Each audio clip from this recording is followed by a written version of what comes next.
Hello everyone, this is chapter 4 polar region. This is a picture of a North Pole from upside. Here we can see Alaska and this is a Arctic Ocean. This is a North Pole. Here we can see a Greenland and all the polar region. And here we can see these are the poles, that is polar region, subpolar region, temperate region, subtropical region and tropical region.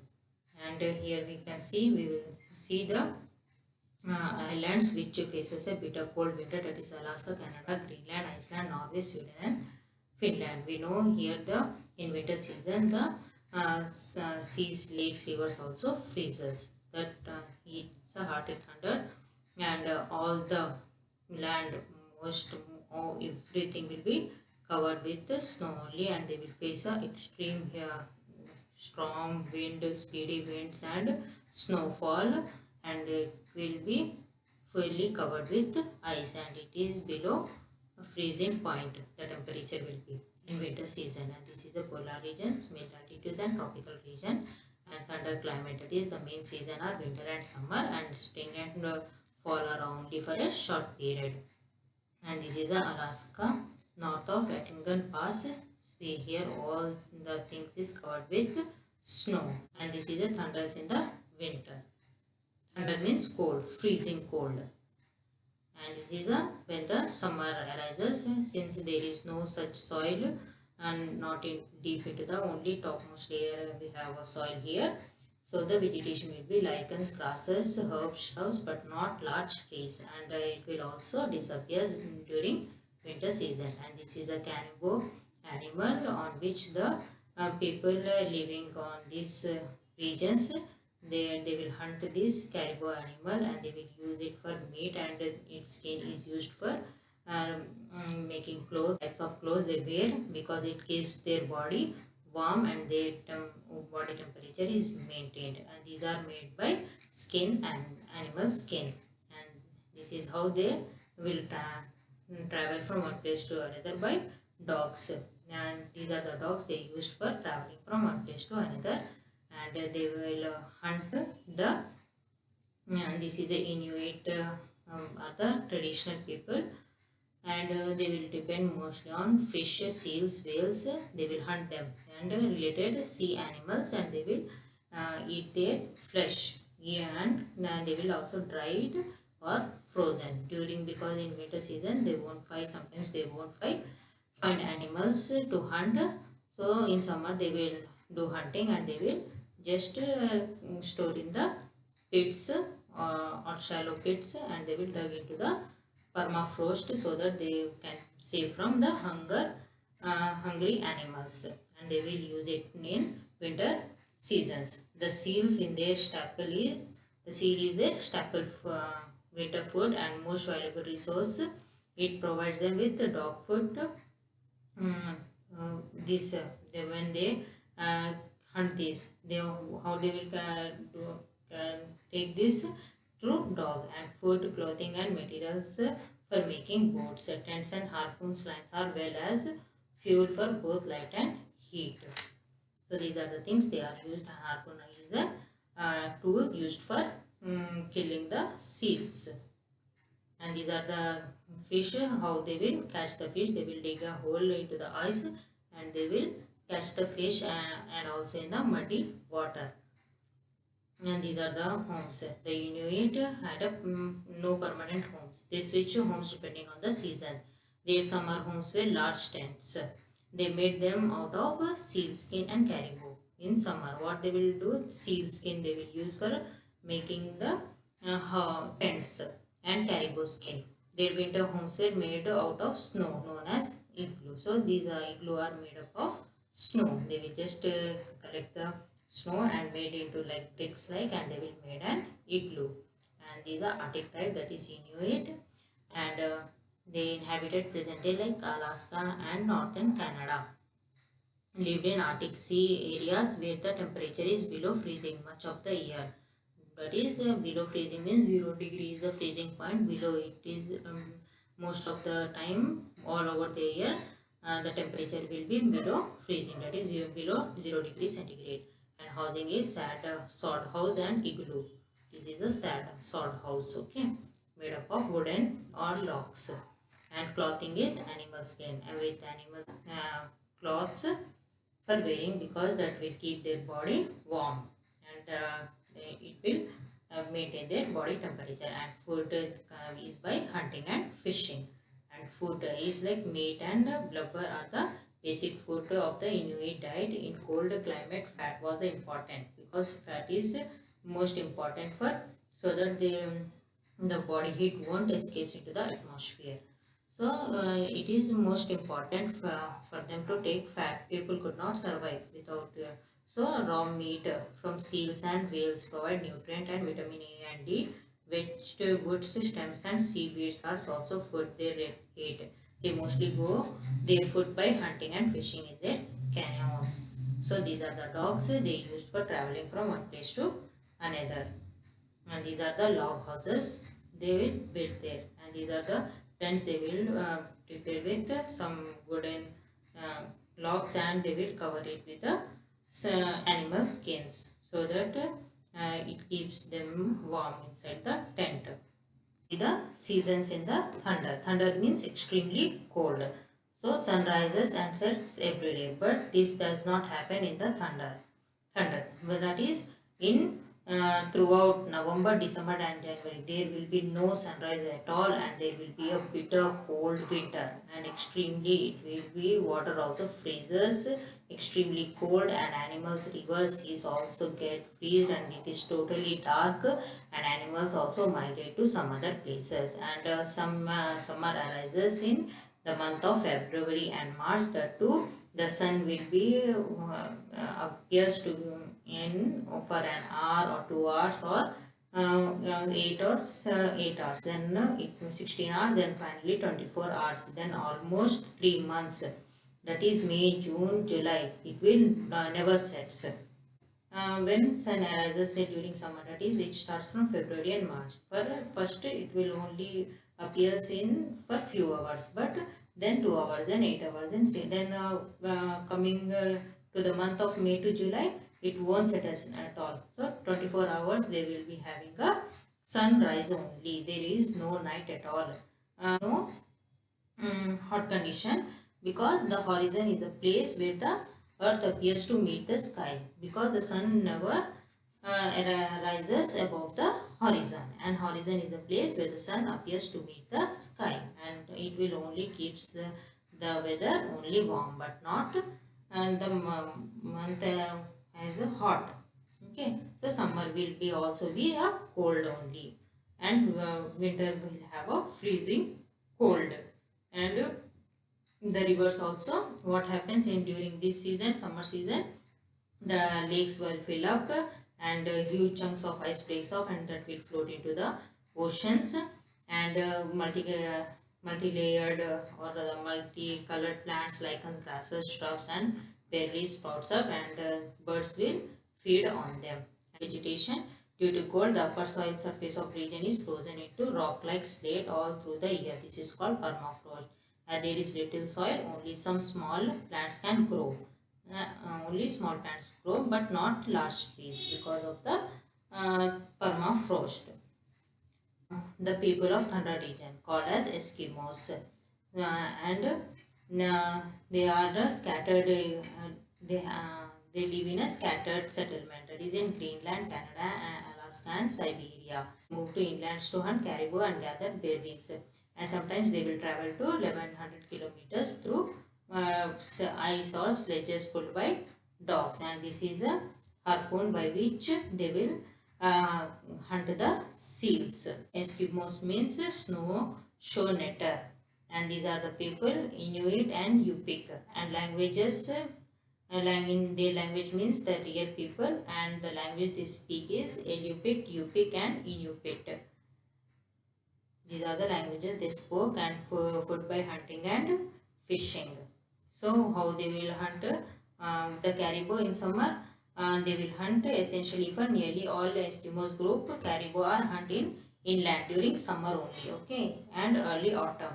What they will do? They will driven by rows of people into lakes and narrow streams, where they spread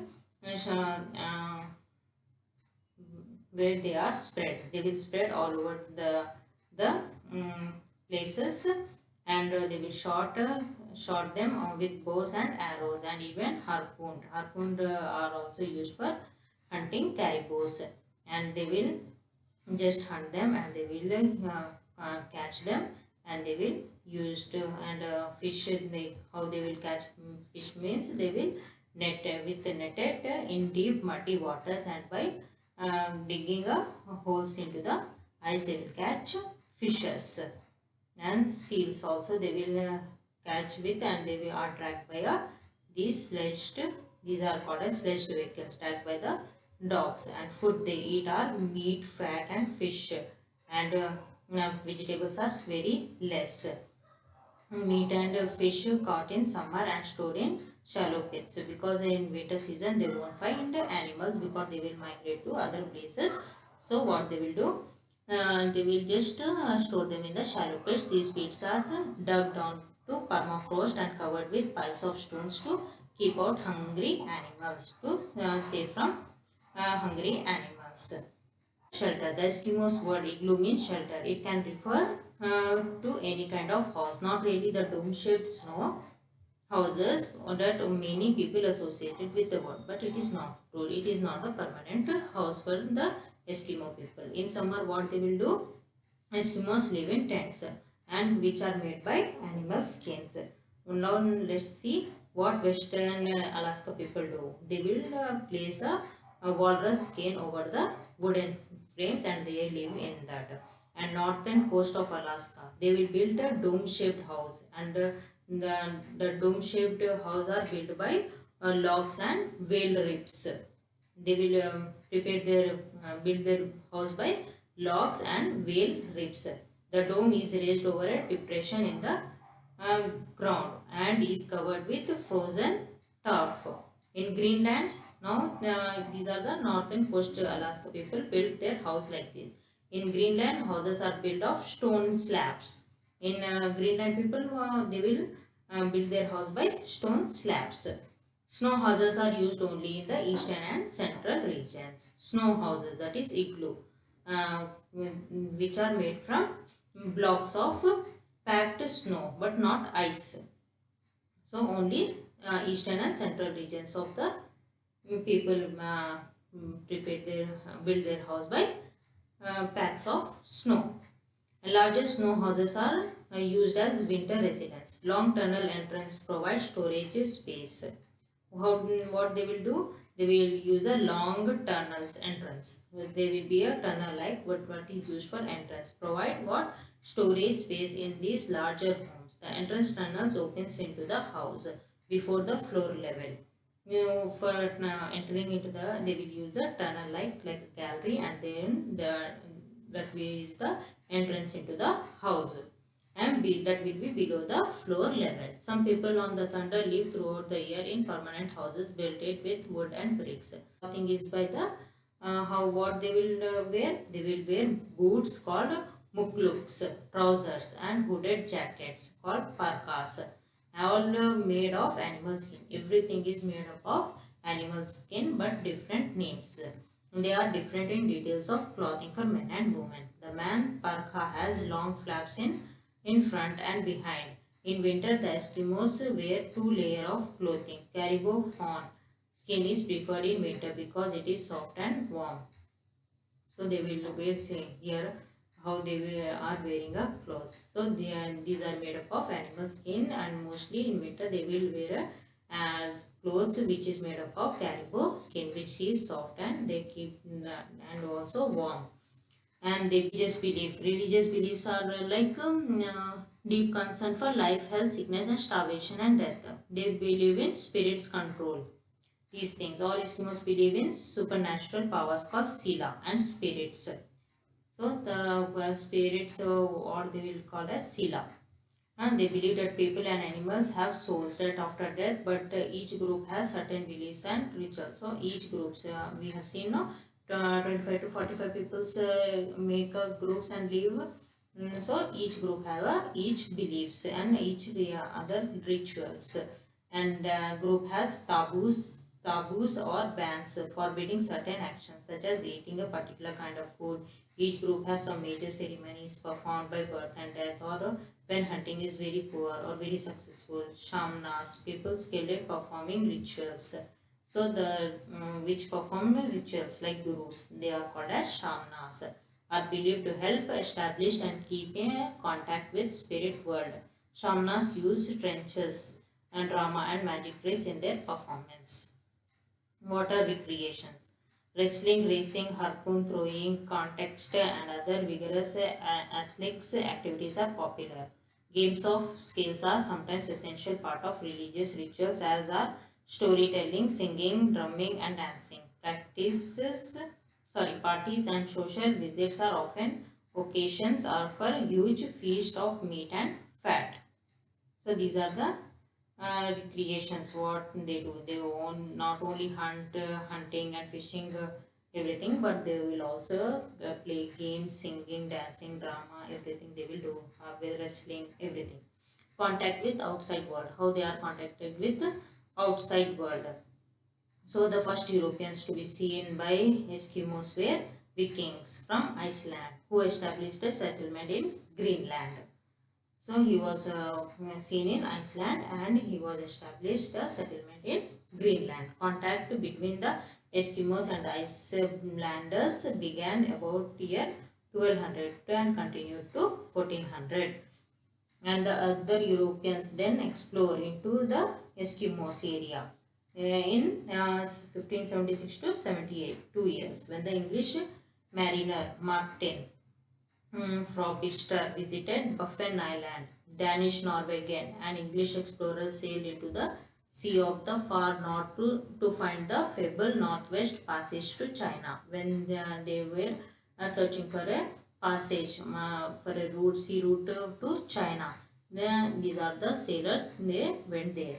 So in 1728, the Russians had arrived in Siberia and northern Alaska. Contacted with the European began in earnest and explored, tried to find the northwest passage from the Pacific Ocean as well as from the Atlantic. Both Eskimos group in the North Arctic islands did not have much contact with outsiders until the late 19th century. So they doesn't have a contact till 19th century. Then after in 1850, the Europeans and Americans, whalers and fur traders brought many changes.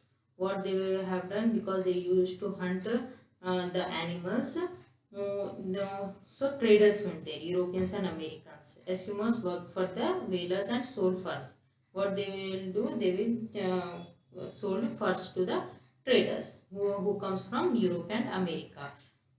And the outsiders had done provided what they will do, they will give a metal tools and rifles to the Eskimos people, and because of the new tools and weapons, new demand for fur and animals were hunted and killed in greater numbers, and due to the large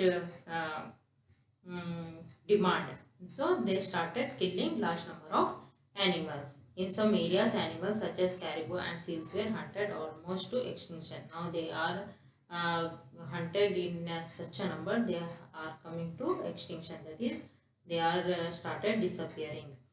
These outsiders brought a new disease also to Eskimos, because these are the people who are habituated in a cold condition only. But due to the traders which went from Europe and America, they also spread a disease, it seems, and of which Eskimos has no immunity. Such diseases are smallpox, tuberculosis, influenza, whooping cough, pneumonia, mumps, scarlet fever, and diphtheria were most of the dangerous of this disease.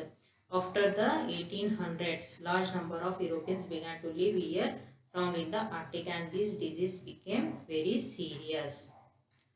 The patterns of the relationship between Eskimos and outsiders has been described as a boom and bust. So because of the spread of the disease, the relationship between these peoples are described as boom and bust. Waves of outsiders have brought a brief period of wealth, education and employment. Not only those, but also they have They brought them wealth, education, and employment. This was followed by a period of poverty and disorganization too. Each wave of activity has drawn the Eskimos into contact with different social and economic forces. The once isolated northlands have been opened by air travel highways, powerful modern ships, and satellite communication. These changes have produced great strains on the Eskimo way of life. So these are the changes which brought the Eskimos people into their lives. This is a picture of a walrus hunting in Chukota during in 2000s. So these are the seals. They are hunting. Let's see how they are shooting. Okay, thank you.